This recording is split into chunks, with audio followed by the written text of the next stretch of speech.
Este es un nuevo programa de Compromiso Salud en los estudios de Trimax Media y en la pantalla de BTV Uruguay. Cuarta temporada. ¿Cómo anda, doctor Eduardo Bianco? Bienvenido. Muy bien, Miguel. El gusto de compartir contigo y con nuestros amigos un nuevo Compromiso Salud. El tema central de hoy tiene que ver con el consumo de sustancias durante el embarazo.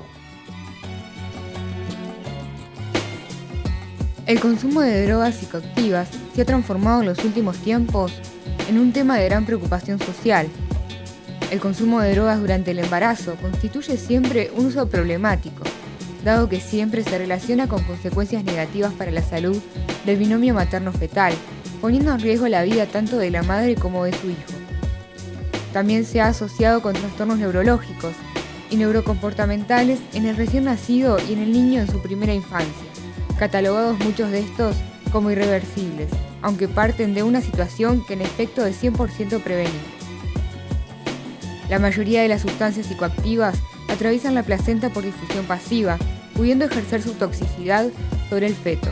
El tipo y magnitud del daño dependerán de la o las drogas consumidas, la vía utilizada, dosis y duración del consumo, así como la etapa del embarazo en la que ocurre la exposición. La información sobre prevalencia de consumo de drogas en mujeres durante el embarazo es limitada, tanto a nivel nacional como internacional.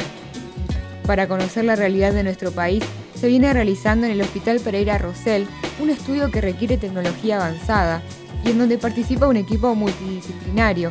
Dicho estudio ha sido financiado por la Agencia Nacional de Investigación, el Plan Uruguay Crece Contigo y la Universidad de la República. La evaluación comienza con el nacimiento del niño y el objetivo de la investigación es controlar a estos niños por 15 años. Hoy, en Compromiso Salud, nos visitan expertos responsables del estudio de investigación.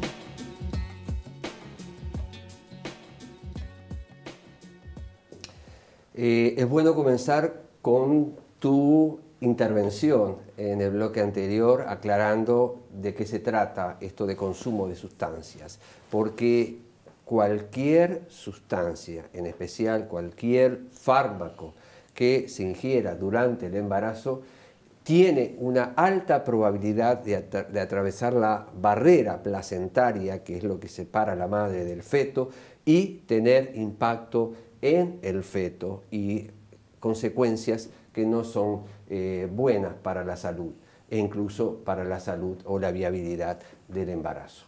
Lo que nos vamos a referir hoy fundamentalmente son a sustancias psicoactivas, como aclaramos. ¿Qué datos tenemos con respecto? No es fácil, Miguel, conseguir datos porque, la propia embarazada tiene un sentimiento de culpa y entonces no lo declara, no va a decir. Lo infradeclara. Y los mismos profesionales de la salud a veces no buscamos específicamente esto y tiene impacto. Entonces, tenemos datos fragmentarios de estudios que se han hecho, y muchos de los estudios se han hecho en el Hospital Pereira Rosell y en el Hospital de Clínicas, que tienen una población particular con respecto a nivel socioeconómico. Y en el 2007, en un estudio del meconio, que es la primera deposición del bebé, en las primeras 24 horas, que no tiene gérmenes, allí se podía estudiar o se puede estudiar distintos tipos de sustancias. Y en ese momento pudieron encontrar los investigadores que 51% de las embarazadas había consumido tabaco, fehacientemente, porque estaba la evidencia biológica, no la declaración, 40% alcohol, 2% de marihuana y 2.5% de cocaína. Entre 2000 y 2011 pude encontrar diversos estudios, algunos que estudiaron también el meconio y otros de diversa índole, pero tenemos datos al respecto. En el 2011, un 33%, casi 34% de las embarazadas había consumido alcohol. Con respecto a cafeína, que incluye café y mate, las estimaciones en general son altas, pero no hay datos precisos de la misma. En esa fecha teníamos 35% de la maternidad del Hospital Pereira Rosell, o sea, 2010, de fumadoras. Había bajado notoriamente. O sea, que había bajado en ese momento. Y la marihuana teníamos que, también el PRL, que 9.3 decía de haber consumido previamente, pero solamente hubo una demostración de consumo de 1.7 confirmado durante el embarazo en el 2011.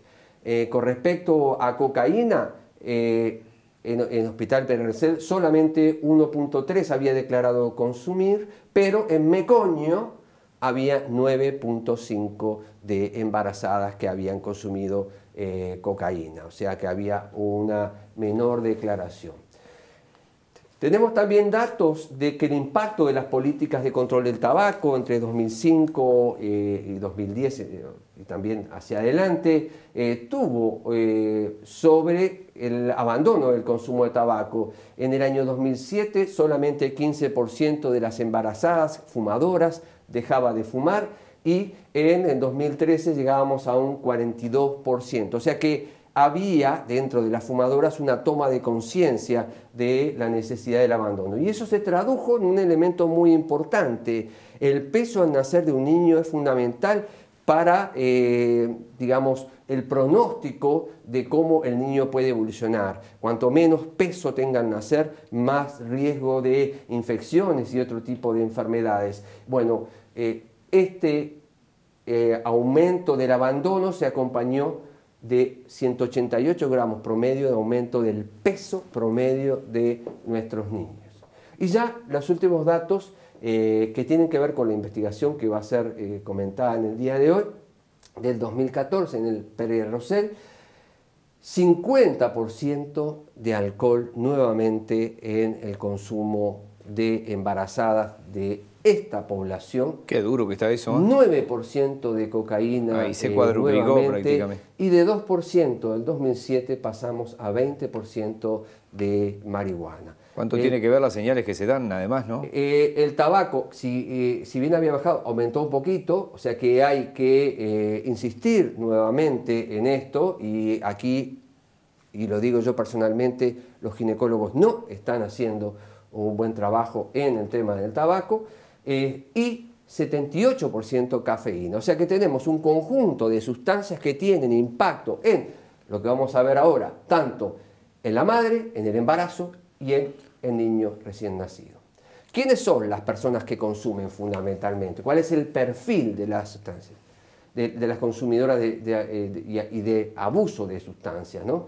Porque otra de las cosas que quiero decir, se habla de abuso de consumo y de abuso de sustancia. Abuso cuando hay un impacto, sea sanitario, social, sociofamiliar, legal, eso es un abuso. Cuando el consumo de sustancias produce un impacto en esas áreas, es un abuso. En el embarazo, cualquier consumo de estas sustancias ya es un abuso.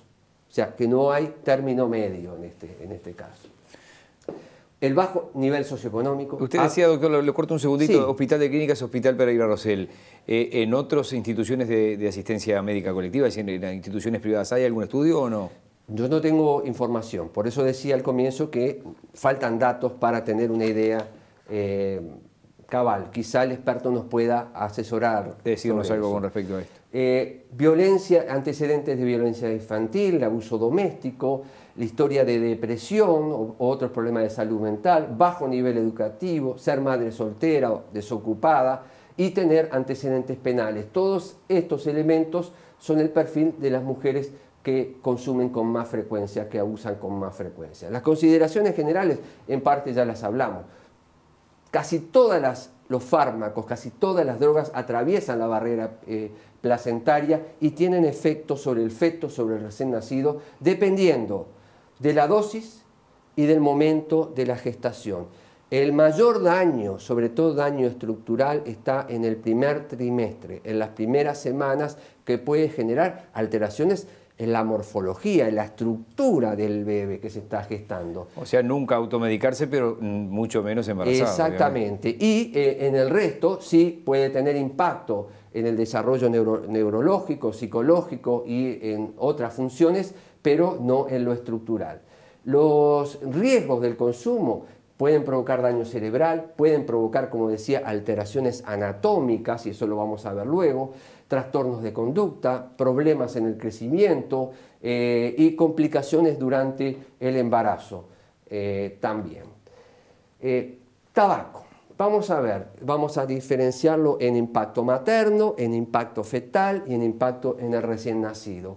El consumo de tabaco por parte de la embarazada puede provocar aborto espontáneo, la inserción anómala de la placenta que impide la salida del bebé o dificulta, el desprendimiento de la placenta en forma anticipada, aumenta la frecuencia de embarazo ectópico, un embarazo que está fuera de donde debe estar, y eso lleva, si se rompe ese embarazo, un riesgo de vida, la ruptura prematura de las membranas y una entidad que se llama preeclampsia, que es un aumento de la presión arterial durante el embarazo y otras alteraciones que pueden poner en riesgo la viabilidad del feto y la vida de la madre.